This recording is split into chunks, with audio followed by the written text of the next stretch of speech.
ಇಲ್ಲಿ ನೋಡಿ ಎಲ್ಲ ಏರ್ ಡೈಸಲ್ಲಿ ನೋ ಅಮೋನಿಯಾ ಅಂತ ಇದೆ ನೋಡ್ರಿ. ಎಲ್ಲ ಏರ್ ಡೈಸ್ ಎಲ್ಲದ ನೋಡ್ರಿ ನೀವು, ನೋ ಅಮೋನಿಯಾ ಅಂತ ಬರೆದಿದ್ದಾರೆ, ಕಾಣ್ತಾ ಇದೆಯಾ?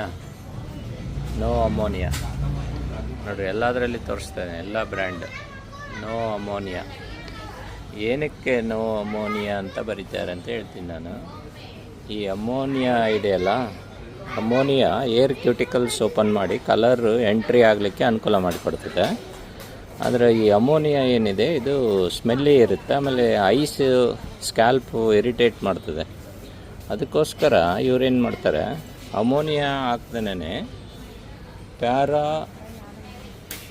ಮೋನೋ ಇಥನಾಲಮೀನ್ ಅಂತ ಒಂದು ಕೆಮಿಕಲ್, ಮೋನೋ ಇಥನಾಲಮೀನ್, ಅದನ್ನು ಅಮೋನಿಯಾ ಥರನೇ, ಏನಂದರೆ ಅಷ್ಟು ಸ್ಟ್ರಾಂಗ್ ಇರಲ್ಲ, ಕೆಲಸ ಸೇಮ್ ಮಾಡೋದು, ಅಷ್ಟು ಸ್ಮೆಲ್ಲು ಮತ್ತು ಸ್ಟ್ರಾಂಗ್ ಇರಲ್ಲ. ಹಂಗಾಗಿ ಮೋನೋ ಇಥನಾಲಮೀನ್ ಅಂತೇಳಿ ಹಾಕ್ತಾರೆ.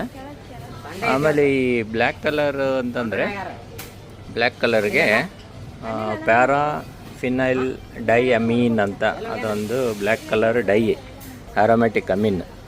ಸೊ ಅದನ್ನು ಯೂಸ್ ಮಾಡಿ ಬ್ಲ್ಯಾಕ್ ಕಲರು, ಅದರಲ್ಲಿ ವೇರಿಯೇಷನ್ ಮಾಡ್ದಂಗೆಲ್ಲ ಬ್ಲ್ಯಾಕು ಬ್ರೌನು ಆ ಥರ ಎಲ್ಲ ಆಗ್ತಾ ಇರ್ತದೆ. ಸೊ ಅದು ಕಲರಿಂಗ್. ಓಲ್ಡ್ ಸ್ಕೂಲ್ ಥಾಟ್ ಪ್ರಕಾರ ಲೆಡ್ ಬೇಸ್ಡ್ ಇರ್ತವೆ ಈ ಏರ್ ಡೈಸು, ಹಂಗಿಂಗ್ ಅಂತ ಹೇಳ್ತಾರೆ. ಆ ಲೆಡ್ ಬೇಸ್ಡ್ ಡೈಸ್ ಎಲ್ಲ ಈಗ ಡಿಸ್ಕಂಟಿನ್ಯೂ ಮಾಡಿದ್ದಾರೆ, ಇನ್ಕ್ಲೂಡಿಂಗ್ ಇಂಡಿಯಾದಲ್ಲಿ. ಸೊ ಇದು PPD, ಪ್ಯಾರಾಫಿನೈಲ್ ಡೈ ಅಮೀನ್ ಅಂತೇನಿರುತ್ತೆ, ಅದೇ ಇದು black dye. So hair colour ಮಾಡ್ಕೊಳ್ಳೋರು ಸಾಧ್ಯವಾದಷ್ಟು ಆರ್ಗ್ಯಾನಿಕ್ ಪ್ಲ್ಯಾಂಟ್ ಬೇಸ್ಡ್ ಇದ್ದರೆ ಒಳ್ಳೆಯದು ಕೆಮಿಕಲ್ಗಿನ್ನ. ಅದರ್ವೈಸ್ ಕಿಡ್ನಿ ಪ್ರಾಬ್ಲಮ್ ಆಗುತ್ತೆ ಹಂಗಿಂಗೆ ಅಂತ ಏನು ವಿಡಿಯೋಗಳು ನೋಡ್ತಾ ಇರ್ತಾರಲ್ಲ, ಅದು old lead based hair dyes, not a modern dyes. ಇಷ್ಟು ನೋಡ್ರಿ, ಇದು hair colour no ammonia story.